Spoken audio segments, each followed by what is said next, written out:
Please subscribe the channel and press bell icon for notification. Hello welcome, बहुत स्वागत है आपका प्रॉपर्टी गुरु में। आपके साथ मैं हूं विपिन भट्ट। तो एक बार फिर हाजिर है लेकर आपका मनपसंद शो, जिसमें हम आपसे करते हैं रियल एस्टेट की ढेर सारी बातें। और इंपॉर्टेंट ये होता है कि ये बातें होती हैं आपके उन सवालों के इर्द गिर्द जो आप हमें भेजते हैं, चाहे घर खरीदने से रिलेटेड हो, प्रॉपर्टी बेचने से रिलेटेड हो, रेजिडेंशियल हो, प्लॉट हो, कमर्शियल हो, हर सवाल का जवाब प्रॉपर्टी गुरु पर आपको मिलता है। तो आज भी आपको ये ढेर सारे आपके जो सवाल हमारे पास लगातार पहुंचते हैं, उनके माध्यम से हम बातचीत करेंगे। और आज आपके सवालों की जवाब देने के लिए हमारे प्रॉपर्टी गुरु हैं मोहम्मद असलम साहब। सर, बहुत बहुत स्वागत है आपका प्रॉपर्टी गुरु में। और चलिए शुरुआत करते हैं, लेकिन यहाँ पर बातचीत हो उससे पहले असलम साहब, मैं आपसे कुछ चीज़ें जानना चाहूँगा, समझना चाहूँगा। पिछले कई महीनों से हम लगातार देख रहे हैं रियल एस्टेट मार्केट को और बातचीत भी कर रहे हैं। बढ़िया इस समय है, चाहे वो खरीदार हों चाहे डेवलपर हों। लेकिन अब जब हम नए साल में आ गए हैं, आप थोड़े बहुत चेंजेस आएंगे, थोड़ी बहुत चीज़ें होंगी। हमने धीरे धीरे ये भी सुना है कि कहीं कहीं प्रॉपर्टी पहले जिस भाव पर मिल रही थी अब नहीं मिल रही थी, अब नहीं मिल रही है। स्टैम्प ड्यूटी भी जो अगर हम महाराष्ट्र की बात करें तो जो कट था रिडक्शन का, वो जनवरी से चेंज हो गया। अब सिर्फ आपको 3% का फ़ायदा मिलेगा, पहले करीब करीब 4% के आसपास का फ़ायदा मिल रहा था। तो ये सारी चीज़ों से मार्केट के सेंटिमेंट पे कोई असर तो नहीं आएगा, या घर खरीदार फिर से सोच विचार में तो नहीं चले जाएंगे? देखिए, आपके जो सारे पॉइंट है काफी वैलिड है, और उसमें जो फैक्ट्स आपने पुट किए हैं वो भी एक्चुअली ठीक है कि हाँ, प्रॉपर्टी प्राइसेस एक्चुअली फर्म होना शुरू हो गए हैं। बट ये चीज हम लोग आई थिंक आपके शो में भी और सब लोग देख भी रहे थे कि क्योंकि जो इन्वेंट्री थी ना, वो लास्ट 3 मंथ्स में जिस तरह से निकली है कि लोगों को ऐसा लगा कि जैसे अब इसे आप भेड़ चाल कहें या क्या कहें, क्योंकि कोई रीजन आपके थे कि चलिए आपको लॉकडाउन में आप अपग्रेड कर रहे थे या पेंटअप डिमांड थी, सब चीजें थी। लेकिन बहुत बड़ा फैक्टर था कि आपका रेट ऑफ इंटरेस्ट कम हो जाना, महाराष्ट्र में स्टैम्प ड्यूटी का इफेक्ट था। तो वो तो अभी भी है, मतलब आपको कंसिडरेबल काफी रिडक्शन इन स्टैम्प ड्यूटी अभी भी बहुत है, और रेट ऑफ इंटरेस्ट तो और कम हो गए, काफी बैंक ने और रिड्यूस किए हैं। तो मुझे लगता है कि ट्रेंड नहीं खत्म होना चाहिए। हाँ, आपको प्राइस प्रॉपर्टी में कहीं कहीं फर्म हो गए हैं या पुराने लेवल पे आ गए हैं, बिकॉज वो सारे ओन डेवलपर्स की बात कर रहे हैं हम लोग, जो एक ब्रांडेड डेवलपर्स है या बड़े डेवलपर्स है, और उनका माल सबसे पहले बिका है इस जो ये हमने लॉकडाउन के बाद जो मार्केट ओपन हुआ है, और जो इंटरेस्ट रेट के बाद या महाराष्ट्र में स्टैम्प ड्यूटी कट होने के बाद जो हमने ये यूफोरिया देखा है, वो बड़े डेवलपर्स का डेफिनेटली माल एक्चुअली सारा चला गया है। सो नाउ अब वो वापस अपने प्राइजेस पे वापस आ गए हैं। लेकिन मैं आपको ये बता देना चाहता हूँ आपके माध्यम से दर्शकों को भी कि कोई भी डेवलपर या डेवलपर कम्युनिटी ऐसा नहीं सोच रहा है कि इस चीज का फायदा उठाया जाए और प्राइजेस और फर्म कर दिए जाए। ये हो सकता है एक तो डेवलपर्स या किसी पॉकेट में होंगे जहां पर उनके पास डेफिनेटली कुछ नहीं है, तो वो अपना प्राइस लेके बैठे हैं। लेकिन बाकी सब डेवलपर्स अभी काफी ज्यादा इस पूरे चीज से काफी पॉजिटिव हैं, बल्कि वो ये चाहते हैं कि ये जो चल रहा है ये और अगर 6 महीने Please subscribe the channel and press bell icon for notification. चल जाता है तो मार्केट में डेफिनेटली बहुत ही ज्यादा बूस्ट हो जाएगा। उसके चलते वो यहाँ तक सोच रहे हैं कि जो डिस्काउंट अब गवर्नमेंट ने दिया, इतना डिस्काउंट डेवलपर्स भी देने को रेडी थे। लेकिन एक मेंटेलिटी होता है कि लोग नहीं समझते हैं, उनको ज्यादा डेवलपर्स पे भरोसा नहीं है, क्योंकि जिस तरह से चीजें हुई हैं पुराने, उनका भी सोचना ठीक है, क्योंकि डेवलपर कम्युनिटी पे भरोसा काफी कम रहता है। लेकिन आई थिंक आप लोगों को जो भी खरीदने के अभी भी मूड में है, आप जाइए मार्केट में, प्राइजेस अभी भी ठीक है। और मुझे लगता है अगर आप अच्छा सीरियस बायर है तो आपको नेगोशिएशन में जो रेट ऑफ इंटरेस्ट या जो भी स्टैम्प ड्यूटी का आपको इफेक्ट मिल रहा था, वो अभी भी आपको मिल सकता है डेवलपर से। तो चीजें कुछ चेंज नहीं हुई है, आपको इसका पूरा फायदा उठाना चाहिए। और मुझे लगता है इसकी तरह से मार्केट अगर डेवलपर भी कोऑपरेट करेंगे तो market will go on like this. Right, तो आप ये कह रहे हैं कि अभी भी पूरा मौका है, आप जाइए खरीदारी कर सकते हैं। जो इंटरेस्ट रेट है वो अभी भी कम है, स्टैम्प ड्यूटी का रिडक्शन कंपैरेटिवली शायद अगर महाराष्ट्र की बात करूं थोड़ा कम हो गया है, लेकिन वो आपको फायदा मिलेगा। और डेवलपर वेलकम कर रहे हैं इस मूव को, क्योंकि वो भी क्या चाहेंगे कि उनकी चीजें लगातार बिकती रहे, ना कि सिर्फ ये 2-3 महीने का फिनोमेना हो। तो वो आपको अच्छी डील देने के लिए तैयार है। तो चलिए, ये अच्छी बात है, अभी भी मौके खुले हुए हैं। और इसी के साथ हम भी अपने सवाल जवाब के सिलसिले को खोलते हैं। संजीव कृष्णन साहब हैं अब हमारे साथ फोन लाइन पर। संजीव जी, बहुत स्वागत है आपका। क्या पूछना चाहेंगे आप, कैसे मदद करें हम आपकी? मेरा फ्लैट जो है पालघर में वीबीएससी में है। ये मैंने 2013 में लिया था। तो अभी करंटली पालघर में काफी सुना हूं कि फ्यूचर डेवलपमेंट्स हो रहा है, तो काफी ट्राई किया सेल करने का, मगर द फ्लैट ना सेलिंग का बिलो द बाइंग प्राइस है। तो व्हाट इज द फ्यूचर की कैसा वो डेवलपमेंट वहाँ पे होएगा वीबीएससी में पालघर में? वीबीएससी पालघर काफी चर्चित ये प्रोजेक्ट रहा है एक वक्त में, लेकिन उस समय भी बात होती कि सप्लाई काफी ज्यादा है, इलाका थोड़ा रिमोटली है, डेवलपमेंट में थोड़ा टाइम लगेगा, और इस समय तो रियल एस्टेट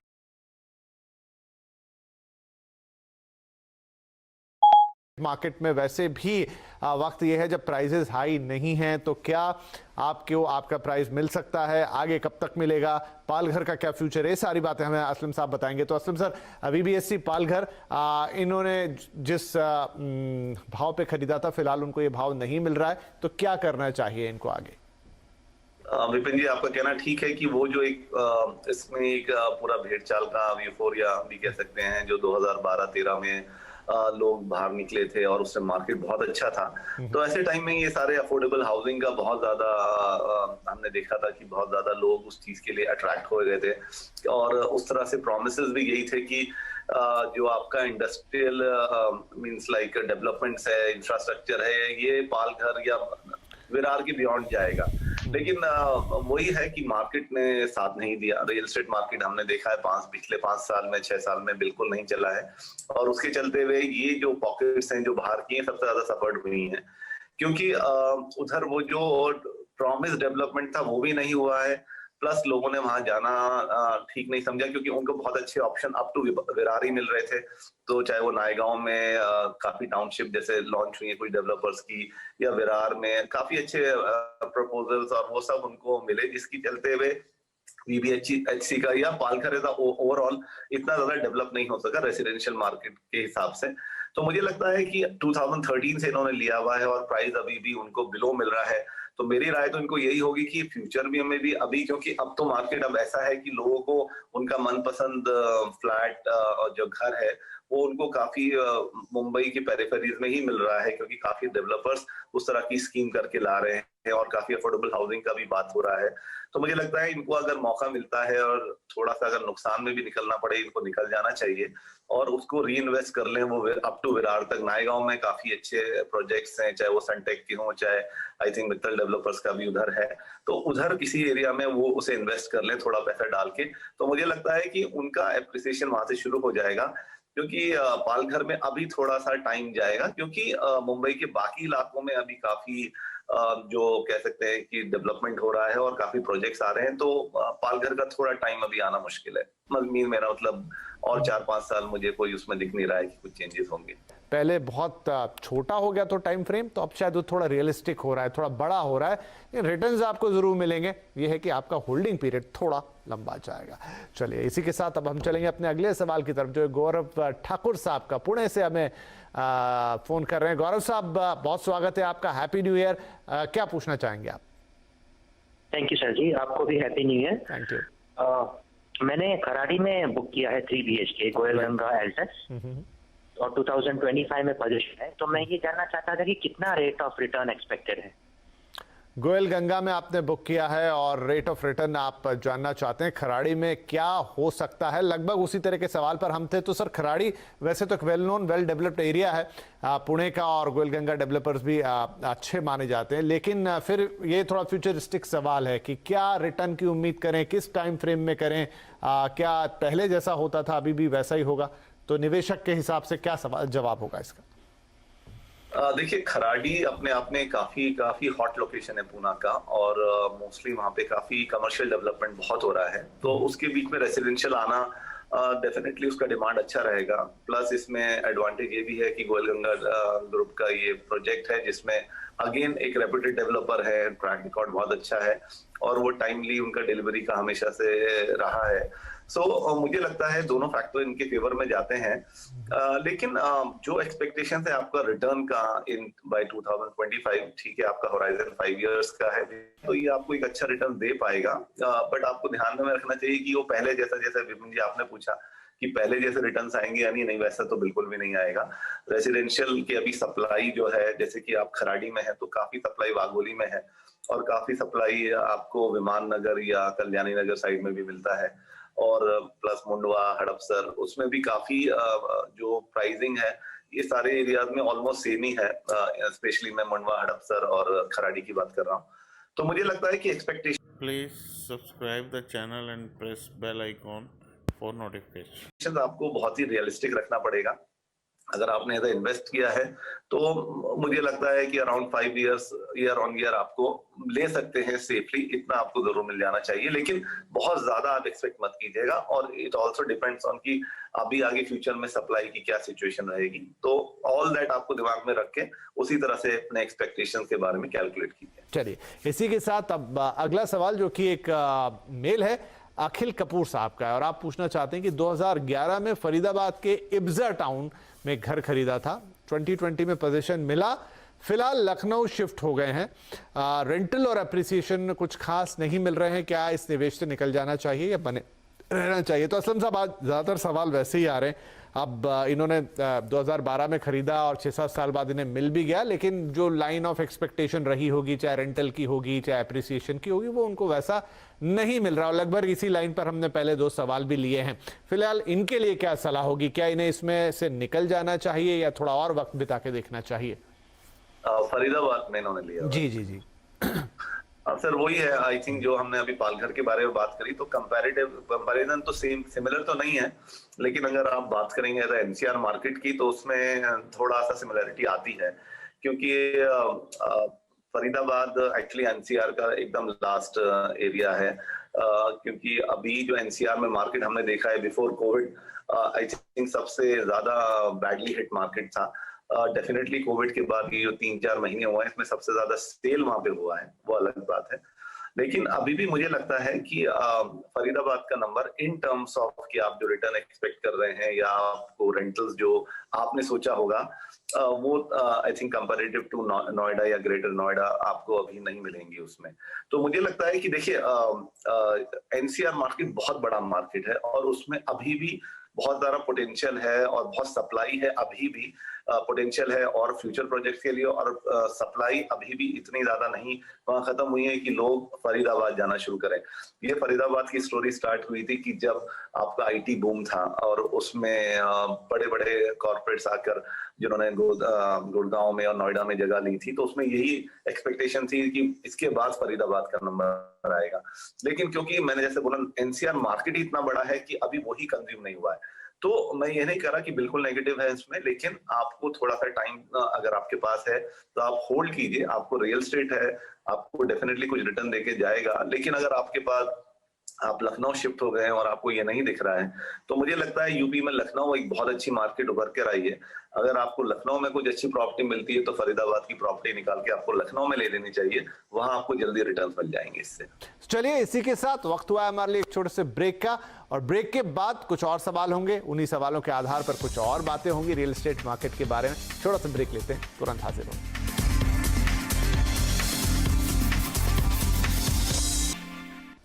वेलकम बैक। आप देख रहे हैं प्रॉपर्टी गुरु और हम कर रहे हैं रियल एस्टेट की बात आपके सवालों के जरिए से, और आज आपके सवालों के जवाब देने के लिए हमारे साथ हैं हमारे प्रॉपर्टी गुरु मोहम्मद असलम साहब। तो चलिए इस बातचीत को आगे बढ़ाते हैं। अगले कॉलर भी जुड़ गए फटाफट। हमारे साथ भूपिंदर राय साहब हैं, ग्रेटर नोएडा से कॉल कर रहे हैं। भूपिंदर साहब, बहुत स्वागत है आपका, क्या सवाल होगा? Sir thank you sir. First of all ना मेरे को बड़ा अच्छा लग रहा है कि आप लोगों ने इतना अच्छा एक कॉज को आप इसको अंजाम दे रहे हैं। जी जी, एंड मेरा ये अपना मेरा क्वेश्चन ये था कि मैंने ना, जैसे मैं आर्मी में हूँ मैं, ओके सर, और मैं जब दिल्ली में पोस्टेड था तो मैंने इन्वेस्टमेंट के लिए सुपरटेक का लिया था जार ग्रेटर नोएडा में मैंने इन्वेस्टमेंट किया था 2010 में। ओके जी।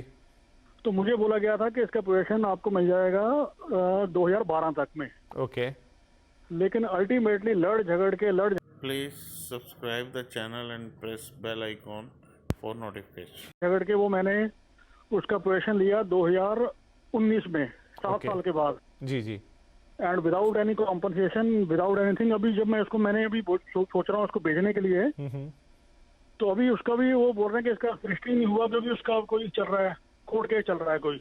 ओके। तो मेरा एक मतलब एक फौजी बंदे का इसमें पैसा फंस गया है एक किस्म का ना, तो इसके बारे में आपका क्या है इसके अंदर विचार? जी, तो थोड़ा मामला टेक्निकल हो जाता है। आप बता रहे हैं कि अगर आप उसे बेचने जा रहे हैं तो अभी वो बिक नहीं रहा है क्योंकि कुछ लीगल इश्यूज उसमें आ रहे हैं, राइट? हाँ जी, हाँ जी, हाँ जी। Legal issue in the sense मतलब कि बेसिकली ये है कि वो बोल रहे हैं कि इसका रजिस्ट्री नहीं हुआ आपने, हालांकि मेरे को उन्होंने दे दिया पोजीशन, मैंने उसको रेंट पे दिया हुआ है। हाँ हाँ हाँ हाँ। तो मेरा क्वेश्चन ये है कि शुड आई होल्ड इट और should I I don't know, I got stuck, उसमें ना स्टक हो गया हूं मैं। अच्छा, नहीं मैं समझ गया आपकी बात कि उतने अच्छे रिटर्न्स नजर नहीं आ रहे हैं, आपने किराए पे दे दिया, रजिस्टर भी नहीं हुआ है अभी, और ये इस तरह की तमाम दिक्कत है। तो करना क्या चाहिए यहाँ पर? ठीक है भूपिंदर साहब, आप आर्मी से बिलोंग करते हैं और वहां तो हमारा सल्यूट है, सलाम है, और वैसे भी हम सबकी मदद कर रहे हैं, तो आपकी मदद करके तो और बेहतर लगेगा। असलम साहब से पूछते हैं कि अब आपके लिए इस सिचुएशन में सबसे बेस्ट ऑप्शन क्या होगा? असलम सर, भूपिंदर जी को क्या करना चाहिए? आई थिंक बहुत अनफॉर्चुनेट बात है कि भूपेंद्र जी का मींस आर्मी वालों के लिए हमारे सबके दिलों में एक अलग ही रिस्पेक्ट है, लेकिन उसके बावजूद I think he is also one of the person who is getting suffered. I think Supertech का एक्चुअली स्टोरी सबको मालूम है। भूपेंद्र जी का कहना ठीक है कि वो उनका लीगल हैसल चल रहा है क्योंकि प्रॉपर्टीज अटैच की गई हैं, काफी उनको पैसा वापस करना है लेंडर्स का, तो उस चक्कर में वो प्रॉब्लम चल रही है।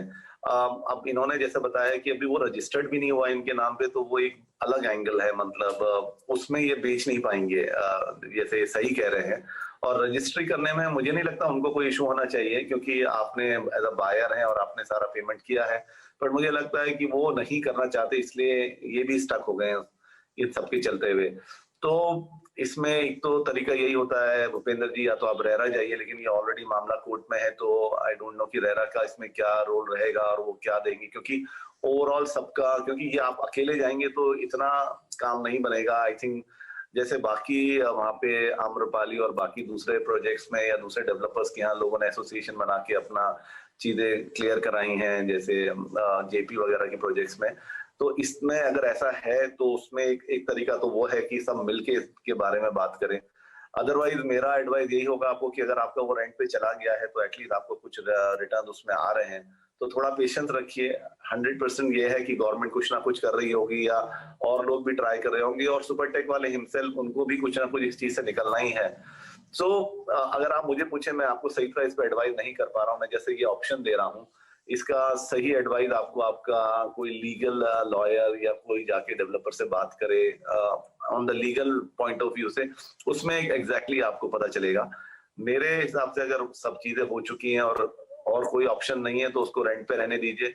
होपफुली कुछ दिनों में या कुछ महीनों में ये चीजें रिजॉल्व हो जाएंगी, तो फिर डेफिनेटली आप बेच पाएंगे। लेकिन अभी बेचना, आप सही कह रहे हैं, क्योंकि एक ट्रबल प्रॉपर्टी में और ट्रबल डेवलपर में, जहां आपको अभी आपका रजिस्ट्री भी नहीं हुई है, पोजीशन आपने लड़ झगड़ के लिया है, तो कोई दूसरा उसमें घुसने में थोड़ा मुश्किल होगा, मतलब कोई नहीं आएगा। राइट भूपिंदर साहब, तो थोड़ा प्रैक्टिकल इशू है इसके साथ कि जहां पर थोड़ा सा भी ट्रबल है, और एनसीआर के मार्केट में ऐसी बहुत सारी चीज़ें हैं, कुछ डेवलपर बहुत ज़्यादा स्टक हैं, तो वहां पे जिन्होंने भी, आप I think one of the lucky people जिन्होंने ये ले भी लिया है, बहुत सारे लोगों को शायद उस तरह से पोजीशन मिल भी नहीं पाया होगा। तो जैसा असलम साहब कह रहे हैं कि फिलहाल अगर थोड़ा रुक जाते हैं तो कोई बुराई नहीं, क्योंकि ऐसे में इसको बेचना आसान नहीं होगा। और थोड़ी सी लीगल एडवाइस यहाँ पर आपको लगेगी, जहाँ आप किसी वकील से सलाह कर सकते हैं इसके बारे में कि आखिर आप इसमें किस तरीके से आगे बढ़ सकते हैं। हालांकि रजिस्ट्री कराना आपका हक है, और डेवलपर उसे किस तरीके से बाधा डाल रहे हैं और क्यों नहीं हो पा रहा है, वो एक अलग एंगल है जिसमें शायद एक लीगल एडवाइजर आपकी ज़्यादा मदद कर पाएंगे। लेकिन हाँ, फिलहाल के लिए आप थोड़ा वेट कर लें तो बेहतर है। किराया आपको इससे मिल रहा है, लेकिन अभी एक ट्रबल प्रॉपर्टी में खरीदार ढूंढ पाना उतना आसान होगा नहीं। तो एक बार अगर थोड़े इश्यूज क्लियर हो जाते हैं और आपकी तरह कुछ और लोग भी हैं जो साथ में इकट्ठे जाते हैं और कोई रिजोल्यूशन निकाल लेते हैं, तो इससे बेहतर कुछ नहीं होगा। फिलहाल के लिए आप इसे होल्ड करें तो बेहतर है। चलिए, यहाँ पर वक्त है एक और छोटे से ब्रेक का। ब्रेक के बाद Please subscribe the channel and press bell icon for notification. आज कुछ और सवाल और उनके जवाब।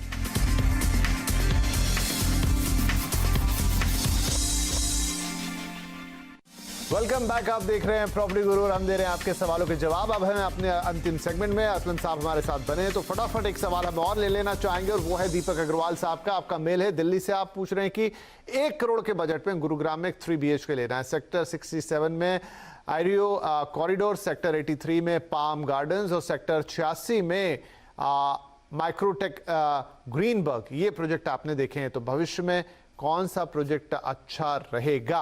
राइट, तो सर 1 करोड़ का बजट है, गुरुग्राम में 3 BHK देख रहे हैं और 2-3 अलग अलग सेक्टर्स में इन्होंने 2-3 प्रोजेक्ट देखे भी हैं, तो इनमें से कोई या कोई और सजेशन? देखिए, स्पेसिफिक प्रोजेक्ट के बारे में एडवाइस देना I think won't be nice, की बिकॉज तीनों ही अच्छे डेवलपर्स हैं, और हम हमेशा कहते हैं कि आप अपनी ड्यू डिलिजेंस कर लेनी चाहिए। हमारी एडवाइस के अलावा भी, से मैं अगर अच्छी किसी डेवलपर के बारे में बोलता भी हूँ, लेकिन आपको अपनी तरफ से थोड़ा सा सेटिस्फाई हो जाना चाहिए, और उसके तरीके भी हम पहले भी बात कर चुके हैं, तो उसे दोहराना ठीक नहीं होगा। लेकिन हाँ, ये तीनों प्रोजेक्ट अच्छे हैं, बल्कि मैं कहता हूँ आपका जो बजट काफी अच्छा है, और गुरुग्राम में सेक्टर 67 से लेके 103, 104 तक काफी और भी अच्छे डेवलपर्स हैं। टाटा है, जैसे टाटा का लाविदा प्रोजेक्ट है, आपका गोदरेज है, Godrej air, Godrej meridian, SP Joyville है, आपका आई थिंक एटीएस का कोकून है, एंड आई थिंक आईवीओ का तो आपने देख ही लिया है। तो मुझे लगता है कि काफी आपके पास ऑप्शंस हैं, और काफी रेडी पोजीशन में भी अवेलेबल है। तो मुझे लगता है आप अपना और थोड़ा सा होराइजन बढ़ा के थोड़ा और इन सब में भी मेहनत कर लीजिए, हो सकता है बेटर आपको मिल जाए। क्योंकि जैसे हमने शो की शुरू में ही बात की कि डेवलपर्स अभी भी काफी रेडी हैं आपको अच्छी डील देने के लिए, और हो सकता है कि अगर किसी का पोजीशन रेडी प्रॉपर्टी, तो डेफिनेटली आपको अगर कोई प्राइसिंग है उसमें ज्यादा डिस्काउंट नहीं देंगी, लेकिन कुछ प्रॉपर्टीज जो 6-7 महीने पोजीशन के लिए हैं उसमें आप ट्राई कर सकते हैं। बनस्पत आप उसका लिए पूरा ड्यू डिलिजेंस कर लें तो आपको काफी अच्छे वहाँ पे ऑप्शंस मिल सकते हैं। और जितने भी मैंने प्रोजेक्ट के नाम बताए बिसाइड आपके तीनों के, तो सारे रेप्यूटेड डेवलपर्स हैं, तो कहीं ना कहीं आपको एक अच्छा डील मिल सकता है। थोड़ा आप देख लीजिए, बाकी बजट के हिसाब से मुझे लगता है इन सभी प्रोजेक्ट्स में आप जहां भी लेंगे बेटर रहेगा आपके लिए। राइट, तो ये सलाह है यहाँ पर कि आपको इस बजट में काफ़ी ऑप्शन मिल रहे हैं गुड़गांव के अंदर, और तीनों प्रोजेक्ट जो आपने देखे हैं वो ठीक हैं। थोड़ा रेरा वेबसाइट ज़रूर देख लीजिए, डेट ऑफ पोजीशन वगैरह सही कर लीजिए। बाकी कुछ और बढ़िया नाम टाटा और अन्य वो आपको असलम जी ने सलाह दी, उनमें भी देख सकते हैं, क्योंकि बजट आप डिसेंट रखते हैं और आपको फिर डिसेंट बजट में एक बढ़िया घर मिलना चाहिए, यही हम चाहेंगे। तो चलिए, इस आज हमारा समय हो रहा है समाप्त। तो जाने से पहले असलम साहब आपका शुक्रिया और आपको वेरी हैप्पी न्यू ईयर। हम उम्मीद करते हैं कि रियल एस्टेट में हम इस साल इसी तरह की अच्छी बातें करते रहे, जहां निवेशकों को, घर खरीदारों को उनकी सपनों की डील, उनकी बढ़िया डील, उनका घर उन्हें मिले। तो बहुत शुक्रिया शो पे आने के लिए और ये सलाह हमें देने के लिए। और जी, दर्शकों का भी बहुत शुक्रिया और बहुत सारा हैप्पी न्यू ईयर। हम चाहेंगे कि इस साल में प्रॉपर्टी के लिहाज से बहुत शानदार साल निकले ये आपके लिए। 2020 का भी अंतिम हिस्सा प्रॉपर्टी के लिहाज से बुरा नहीं रहा है, बाकी जो भी रहा हो। तो बहुत शुभकामनाएं दर्शकों को भी, और आपसे हमेशा की तरह यही निवेदन करेंगे कि pg@moneycontrol.com पर अपने सवाल भेजते रहिए, हम लगातार उनके जवाब देते रहेंगे। तो इन्हीं शुभकामनाओं के साथ आपसे लेंगे इजाजत, अगले हफ्ते फिर मुलाकात होगी, तब तक के लिए नमस्कार। Please subscribe the channel and press bell icon for notification.